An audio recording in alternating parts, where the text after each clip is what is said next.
விஜயும் காவேரியும் வந்து அந்த ரெசார்ட்டில் ரொம்ப சந்தோஷமாக ஃபீல் பண்ணுறாங்க. நடந்த விஷயத்த எல்லாத்தையுமே பேசி, அதே மாரி நடக்க போகிற விஷயத்தையும் பற்றி பேசி, குழந்தைய பற்றி பேசி அவ்வளோ சந்தோஷமா இருக்காங்க. விஜயோட மடியில வந்து காவேரி வந்து தலை வச்சு படுத்து அவ்வளோ அவ்வளோ அழகா வந்து கதை பேசிகிட்டு இருக்காங்க. அதே மாரி விஜயும் வந்து ரொம்ப சந்தோஷமா குழந்தைய பற்றியும் வந்து காவேரியை பற்றி பேசிகிட்டு இருக்காரு. 2 பேருமே தன்னை மறந்து தூங்கி போகிறாங்க. அடுத்து வந்து விஜயும் காவேரியும் வந்து கிளம்பி வந்து மறுபடியும் வந்து பீச்சுக்கு அங்கிற இடம் எல்லாமே சுற்றி பார்த்துட்ருக்காங்க. ரொம்ப லேட் ஆயிடுச்சு காவேரி, இதுக்கப்புறம் நம்ம கிளம்பிடலாம் அப்படின்னு. ஆமாங்க, வீட்டுக்கு போயிடலாங்க.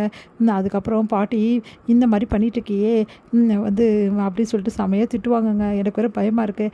அதெல்லாம் நான் பார்த்துக்கிறேன் காவேரி, உன்னை திட்டாமல் நான் பார்த்துக்கிறேன் போதுமா அப்படின்றாரு. என் செல்லக்குட்டி அப்படி சொல்லிட்டு கொஞ்சிட்டு இருக்காங்க. 2 பேருமே வண்டியில் போயிட்டே இருக்காங்க.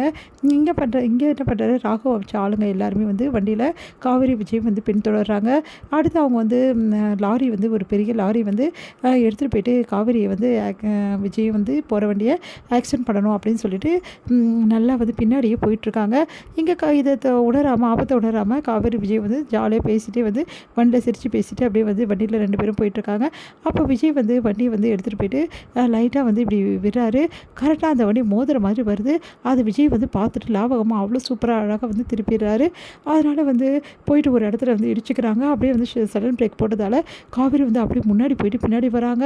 அப்படியே பதறி போயிடுறாங்க, என்னங்க ஆச்சு அப்படின்னு சொல்லிட்டு ரொம்ப பதறி போகிறாங்க. காவேரி உனக்கு ஒன்றும் ஆகலைன்னு சொல்லிட்டு விஜய் வந்து பதறி போகிறாரு. இந்த உடனே விஜய் வந்து எட்டி பார்க்குறாரு. பார்த்தா அந்த லாரி வந்து அப்படியே கிராஸ் பண்ணிட்டு போகிறாங்க. ஆனால் அதில் இருக்க ஒரு ஆள் மட்டும் பின்னாடி இருந்து விஜய் வந்து எட்டி பார்த்துட்டே போகிறாரு. இதை பார்த்து விஜய் முடிவு பண்ணிடுறாரு, கண்டிப்பாக இது ராகவ வம்ச வண்டி தான், ராகவ் தான் இதில் வேலையெல்லாம் பண்ணியிருக்கணும் அப்படின்னு சொல்லிட்டு யோசிச்சுட்டு, காவேரி உனக்கு ஒன்றும் இல்லைன்னு இப்போ பரவாயில்லைங்கன்றாங்க. உடனே தண்ணி கொடுக்குறாரு, ஆஸ்வாசப்படுத்துகிறாரு. காவேரி வெளியே கூட்டிகிட்டு வராரு. காவேரி கொஞ்சம் காத்தோட்டமாக நில்லு, ஒன்றும் பிரச்சனை இல்லைன்னு. ஒன்றும் இல்லைங்க, என்னாச்சுங்க, ஏங்க அந்த லாரி நம்மளை மோத வந்துச்சு அப்படின்னு. அதான் காவேரி எனக்கும் புரியல அப்படின்னு சொல்லிட்டு, ஐயோ காவேரி வந்து ஸ்ட்ரெஸ் ஆகிடுவாளே அப்படின்னு சொல்லிட்டு, இல்லை காவேரி அது மோதிரமாக தான் வந்துச்சு, அதான் நான் திருப்பிட்டேன்ல வண்டியை, நீங்கள் திருப்பலைன்னா என்ன ஆயிருக்கும்ல நம்ம பாப்பா அப்படின்னு சொல்லிட்டு கையை வச்சுட்டு அப்படியே வயிற்று மேலே அழுதுட்டு அப்படியே காவேரி இருக்காங்க. அப்படியே ஹக் பண்ணிக்கிறாரு விஜய். காவேரி காவேரி என்ன காவேரி இதெல்லாம், இதுக்கெல்லாம் போயிட்டு ஃபீல் பண்ணுறது, அதான் நம்மளுக்கு ஒன்றும் ஆகலை, நம்ம பாப்பாவுக்கும் ஒன்றும் ஆகலை, எனக்கு ரொம்ப பயமாக இருக்குது விஜய், ரொம்ப ரொம்ப பயமாக இருக்குது அப்படின்னு சொல்லிட்டு அப்படியே ஹக் பண்ணிட்டு ரொம்ப பயத்தை வந்து உணர்றாரு விஜய், காவேரியோட பயத்தை. காவேரிக்கு இவ்வளோ பெரிய பயத்தை கொடுத்துருக்கான், அவனை நான் சும்மாவே விடமாட்டேன், ஏன் தான் இப்படி பண்ணுறான் அவன், வேணும்னு என்ன பழி வாங்கிறதுக்காக காவேரி இந்த மாதிரி பண்ண பார்த்துருக்கான். ஐயோ காவேரிக்கு ஏதாவது ஆயிடுச்சுன்னா என்ன ஆயிருக்கும், இந்த விஷயத்தெல்லாம் காவேரி கிட்ட நான் எப்படி சொல்கிறது அப்படின்னு சொல்லிட்டு யோசிச்சுட்டு, காவேரி ஒன்றும் இல்லை காவேரி நீ பயப்படாத, நம்ம முதல்ல இங்கேருந்து கிளம்புவோம், ரொம்ப நேரம் இங்கே இருக்க வேண்டாமா அப்படின்னு சொல்லிட்டு கிளம்புறாங்க. வண்டி இங்கேயே இருக்கட்டும், நம்ம வேறு வண்டி புக் பண்ணி போகலாம் அப்படின்னு. என்னாச்சு விஜய், இல்லை காவேரி நம்ம வேறு வண்டியிலே போகலாம் அப்படின்னு சொல்லிட்டு 2 பேரும் வந்து கிளம்பி போகிறாங்க. இங்கே வந்து செம்ம டென்ஷன் ஆகிறாரு.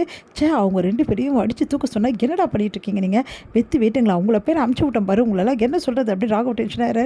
இல்லை நாங்கள் கரெக்டாக தான் போனோம், ஆனால் அந்த விஜய் இப்படி திடீர்னு திருப்பினானே தெரில, அவன் தான் எல்லாத்திட்டும் தில்லாலங்கடியாக இருக்கான்ல, நீங்கள் தான் கரெக்டாக அடித்து தூக்கியிருக்கணும்ல, என்னடா நீங்கள் இப்படி சொதப்பிட்டுருக்கீங்க, இப்போ அவனுக்கு கண்டிப்பாக தெரிஞ்சிருக்கும் இந்த விஷயத்தை நான் தான் பண்ணேன்னு சொல்லிட்டு, அதனால் நீங்கள் எல்லோரும் தலைமறைவாயிடுங்க, சொல்ல முடியாது, உங்களுக்கு ஏதாவது பண்ணாலும் அவன் பண்ணுவான், உங்களை பிடிச்சா என்ன பிடிச்சிடலாம் சொல்லிட்டு உங்களை பிடிச்சிடுவான், அதனால் நீங்கள் அவன்கிட்ட மாட்டவே கூடாது எக்காரணம் கொண்டும், புரியுது அவங்களுக்கெல்லாம், சரிங்க தம்பி அப்படின்னோடனே, இந்த முதல்ல இங்கேருந்து கிளம்பி போயிடுங்க, அவன் கண்ணிலே பற்றாதீங்க, அவன் கண்ணில் பட்டிங்க அவன் வேறு மாதிரி பண்ணுவான், அவனை நான் பார்த்துக்கிறேன், வேறு என்ன பண்ணுறதுன்னு சொல்லிட்டு அதுக்கப்புறம் உங்களுக்கு நான் சொல்கிறேன் அப்படின்றாரு. சரிங்க தம்பி அப்படின்னு சொல்லிட்டு ஃபோனை வச்சிடுறாங்க.